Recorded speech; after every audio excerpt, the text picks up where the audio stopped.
the creative director of Grey Advertising. You're in partnership with the NSPCA running a kind of a controversial campaign. Tell us a little bit more about that. So the brief from the NSPCA was very specific, and it was to create awareness about dogfighting as an industry.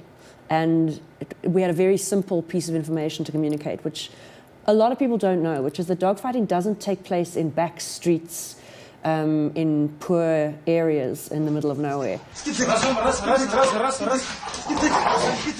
It actually is a huge industry, and dogfighting happens everywhere, and it happens in all kinds of economic spheres, and including the poshest suburbs. So there could be dogfights happening where you live, and you wouldn't know about it. The dogs are trained to fight silently, and so that could be happening right under your nose.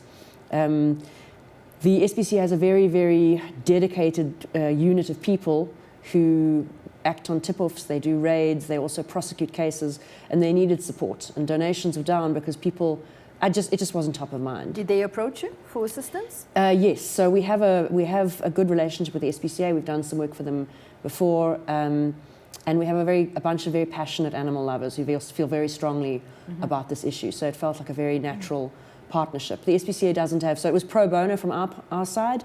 We knew the SPCA didn't have a lot of money to spend on advertising, so we needed a very impactful way of getting the information across. Give us more information around the actual strategy behind this campaign. You have revealed that it was a fictitious Yes. ad. Now, how do you take this to the next level to increase awareness? We didn't know how the public would react. There could have been apathy. It could have gone the other way. We were worried that the driver of the trailer would be in some sort of danger. So we had meetings. We planned for that, and we also said, well, we're going to have to be very careful to monitor the discussion so that we can reveal, at the right time. We don't want this to go on too long. We don't want there to be negative backlash. So we knew we were going to play with public opinion. We didn't know how far it would go. Do you think this could come up for discussion at the ASA, for example? I don't think so. I don't know, but I think that our motives, both the SPCA and Grey have acted in good faith, and our motives have been good. And my point is, you may not agree with the tactic we use to get the information across, but now that you have the information, act on it.